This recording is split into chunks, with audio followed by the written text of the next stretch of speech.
Good afternoon, this is Dave and we're here at the hive. I've checked all my hives once this spring. They weren't doing much and it was just briefly warm weather. Then we had lots of cold weather. That's what it does, second winter I guess. Anyway, they've now, they're in full swing. So I'm checking the top right now, which is was a kind of a security blanket, honey super that I put on just to make sure they didn't starve, and yet I still had some that kind of starved out. But anyway, sorry, I've got a stinger in my finger and I'm trying to flick it out. There we go. Yeah, I had a couple instances where the bees got separated, the cluster of bees got separated from the honey and they starved. So what we got going here though is no such deal. So this queen not laying in a great pattern right now. We'll see. It doesn't help that the workers are just it looks like they're just throwing honey everywhere, or nectar. So what we've got there, I know you can see that there's lots of nectar, those glistening looking cells, the capped cells around it, all around it is brood. Right here, can you see those little, it looks like a little worm in there. That's uncapped brood. So the queen has laid the egg in the last several days. The bees are feeding them, packing them full of nectar and pollen, protein and carbohydrates, you can think of that as, see them? And they will then seal them over, and in about 21, 23 days, they will pop out. You can see there's loads of them there that have the little, they look like they've been laid several days ago. And the queens come through. These lighter colored ones here on the edge, they're newer ones that have just been capped recently. But you can see she's really getting in there. As opposed to down here on the bottom, see these great big knobs of brood. Some of it broke off. Those are the drone cells. So these will create drone bees, whose basic function is just simply to mate new queens. And these will be the worker bees. And again, see it, you can see them in there. That's cool that we caught them right at that time. These nurse bees that stay on the frames, these are often the younger bees that haven't learned to fly yet. They will continue to take care of those eggs and make sure that they are, handled properly. I don't know what I'm trying to say there. Anyway, this hive is a hive. A couple years ago, I did a blow-by-blow every single thing I did with it all season long. It really is one of probably the most aggressive hive I have right now. It's still got that queen in it from last year, and she produces an angry brood, but they also make really good honey. So if I pop another frame here, now in another few weeks, when I'm sure that I'm not going to have any more cold snaps, we will, okay, so there's the two deep boxes. Those will be the brood boxes right here. Let's see, yeah. Right in there will go a screen. I don't have any of them here with me, but that screen will, basically it's called a queen excluder, and the bees can pass through it. However, the queen will not.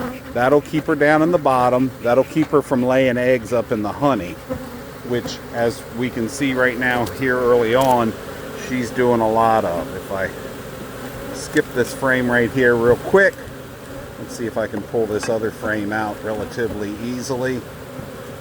Boy, these bees are angry. They haven't been opened up. Well, no, they were opened up the one time, that's right. And I'll show you, I think, a better representation of, yeah, that's all what's called a drone comb. Those are going to be the drones, the male bees. They're larger, therefore the comb is larger. It sticks out.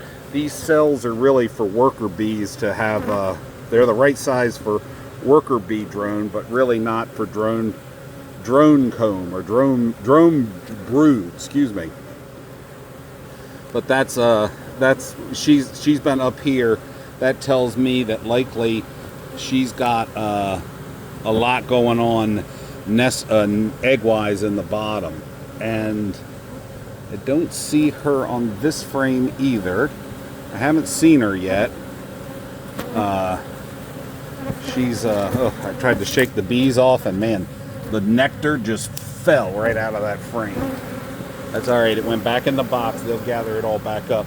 So what we're doing here, because I do want to be sure they have enough to eat, is that this is a jar of 1-to-1 sugar, just plain table sugar and white sugar and water. Fill it up halfway with sugar, fill it the rest of the way with hot water the night before, shake it all around. There's a little bit left that's not gonna be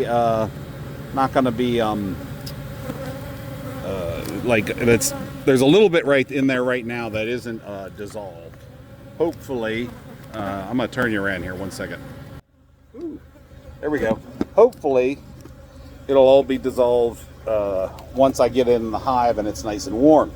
And what we're gonna do is we got the basic. We got your hammer, and where's the thing at? There we go. There's a screw. You see that?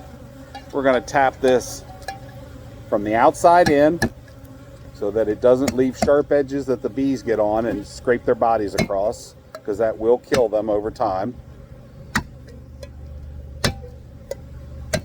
We're gonna punch all these holes in. I've done a video on this before, but it never hurts to do another one. In the summer or in the spring, you want to do 1-to-1 syrup or sugar to water. That makes a thin syrup that encourages, what I've been told, encourages the queen to lay eggs. And then in the winter, you do a heavier 2-to-1. Whoops, sorry. You do a heavier 2-to-1, and that encourages them to it's like helps them to pack on the reserves right before winter. So we're going to turn you back around now. And as you can see now, that's what we got on the top. They're tiny little holes. We're going to take this. We're going to put it inside of a box that I'm going to set on top of here. And we're going to turn this upside down right on top of these. The bees will right on top of these. It'll turn upside down. The bees will come up and suck the nectar out through those holes. I'm going to give each one of them a feeding like this.